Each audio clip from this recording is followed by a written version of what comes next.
Nous allons voir maintenant comment calculer la complexité d'une fonction récursive, puisque ça va faire appel à une technique qui est différente des techniques qu'on a vues pour l'instant pour compter la complexité d'un algorithme.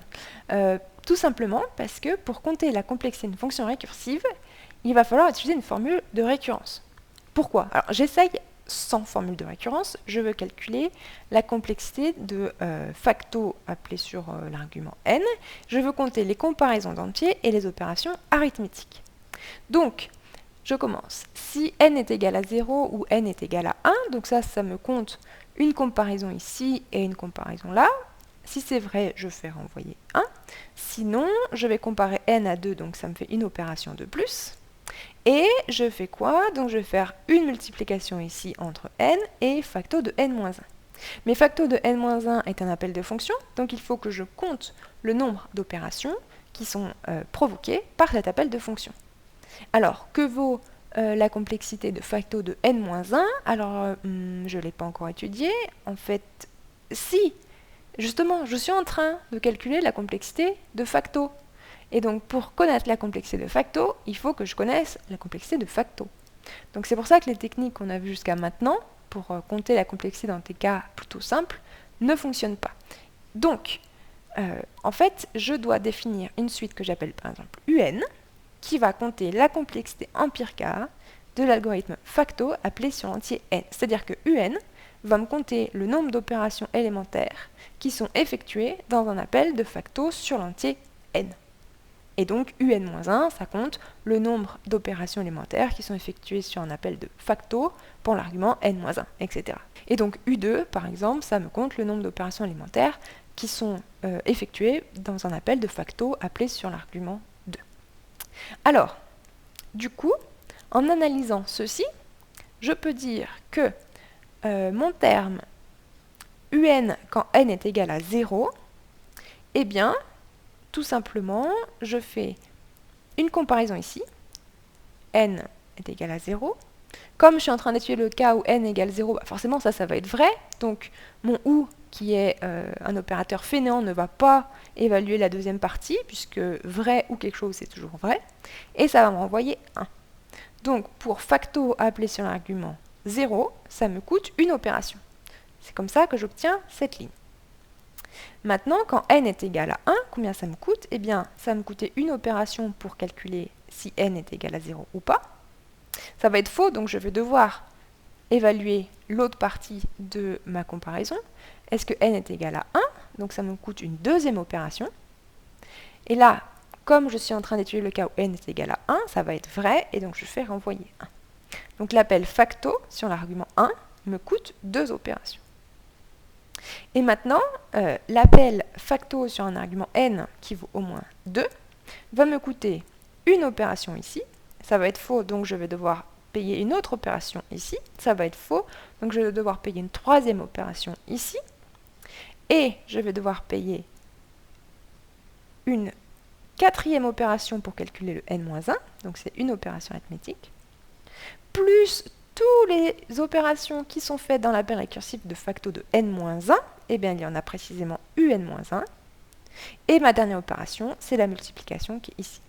Donc si je récapitule, un appel de facto de n me coûte une comparaison, plus une deuxième comparaison, plus une troisième comparaison, plus une opération arithmétique, plus une opération arithmétique, ça me fait 5 opérations, plus toutes les opérations qui sont effectuées par l'appel récursif facto de n-1 que j'écris, eh bien u de n-1, c'est la définition de u. Et donc, si j'étudie cette suite définie par récurrence avec les méthodes que l'on a apprises en maths, on peut prouver par récurrence que un est égal à 2 plus 5 fois n-1. Et donc, en particulier, un est égal à 5n plus 2 moins 5, et donc un est en grand taux de n, c'est un ordre de grandeur linéaire. Alors, je profite de ce chapitre sur la récursivité pour vous faire une petite introduction au concept diviser pour régner. Qu'est-ce que c'est? Diviser pour régner, c'est une technique algorithmique qui repose sur 3 principes. D'abord, on divise, c'est-à-dire qu'on découpe le problème initial qu'on doit résoudre en plusieurs sous-problèmes. Ensuite, on va régner, c'est-à-dire résoudre les sous-problèmes, et en général on fait ça de manière récursive, c'est pour ça que je vous parle du concept diviser pour régner pendant le chapitre sur la récursivité. Et en troisième, on doit combiner, c'est-à-dire qu'à partir des solutions qu'on a obtenues sur nos sous-problèmes ici, on doit les combiner efficacement pour tomber sur une solution à notre problème initial, c'est-à-dire avant qu'on divise. Et donc, cette technique diviser pour régner, c'est une technique très importante en algorithmique parce qu'elle permet d'obtenir des algorithmes de meilleure complexité que ceux auxquels on aurait pu penser de manière plus simple. Alors, je ne vais pas vous faire un cours entier sur diviser pour régner, donc on va étudier juste un cas qui est le cas le plus emblématique. Et donc on va dire que diviser pour régner, ça va consister à diviser un problème à résoudre sur une entrée de taille n en deux problèmes à résoudre sur des entrées de taille environ n sur 2. Donc, je le redis, c'est pas toujours exactement comme ça qu'est appliqué le diviser pour régner, mais c'est le cas le plus classique. On a un problème de taille n, et on le divise en deux problèmes de taille n sur 2. Donc ensuite, on peut faire un appel récursif puisque notre argument a diminué, il est passé de n à n sur 2. Et après, il faut qu'on en réussisse à combiner les solutions avec peu d'opérations, sinon en fait, ça ne nous avance pas grand-chose de faire du diviser pour régner si on n'est pas rapide au moment de recombiner les solutions. Donc dans ce chapitre, on ne verra qu'un petit teaser.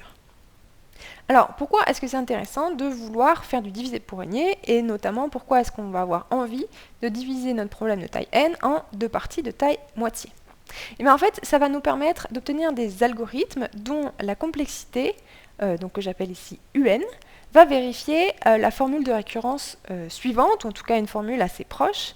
Donc c'est-à-dire que notre stratégie, ça va être que pour résoudre notre problème de taille n, on va le diviser rapidement en deux problèmes de taille moitié, donc disons une première moitié et une deuxième moitié. On va faire un appel récursif sur la première moitié qui va nous coûter ceci, puis un appel récursif sur la deuxième moitié qui va nous coûter cela, et on va recombiner de manière assez rapide, on espère. Donc, par exemple, imaginons qu'on arrive à recombiner les solutions de nos deux problèmes, de nos deux sous-problèmes, pour obtenir notre solution au problème de départ, et imaginons qu'on fasse ça en temps linéaire. Et bien donc ça veut dire que UN est à peu près égal à 2 fois U de n sur 2, plus un truc linéaire, disons n. Et quand n va être petit, donc 0 ou 1, on aura souvent un nombre d'opérations qui va être seulement une constante, donc par exemple 1. Et pour les suites qui vérifient ce genre d'équation, eh bien on peut prouver, grâce à des arguments mathématiques, que UN est de l'ordre de grand O de n log n. Donc là, on voit apparaître cette complexité en n log n dont on a parlé dans le chapitre sur la complexité, sans bien voir à quel moment est-ce que ça pouvait arriver, une complexité en n log n. Eh bien, ça vient très généralement des algorithmes en divisé pour régner. Et en particulier, nous, on verra une application d'un algorithme en n log n vers la fin d'Algo 1, dans le chapitre sur les tris.